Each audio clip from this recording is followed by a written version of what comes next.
Who's this? Who is it? Mr. Sneeze. And who's this? Mr. Bump. Mr. Bump. And who's this guy? Mr. Tickle, tickle, tickle, tickle. Sit down with Dad. In Coldland, everybody had a cold, including the elephants. Sure. And Mr. Sneezed lived in a little house with 1, 2, 3, Sure. 4 windows, a blue door, and he's all covered in snow. Oh, Mr. Sneeze could not stop sneezing. Achoo, achoo, achoo. Everywhere he went, he had to sneeze. Achoo, achoo, achoo.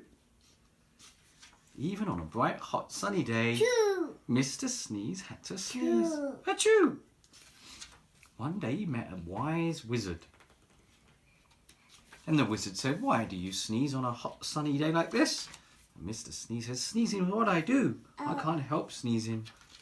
But the magical wizard cast a magical spell and said, "Tomorrow you will stop sneezing forever." But that day it snowed and snowed and snowed. Cold, yeah. And Mr. Sneeze was covered in snow and he sneezed more than ever. Achoo, achoo, achoo. But the next day the sun came out. He warmed up and Mr. Sneeze started to melt. And then he lost his cold and he never sneezed again. The end. Bump.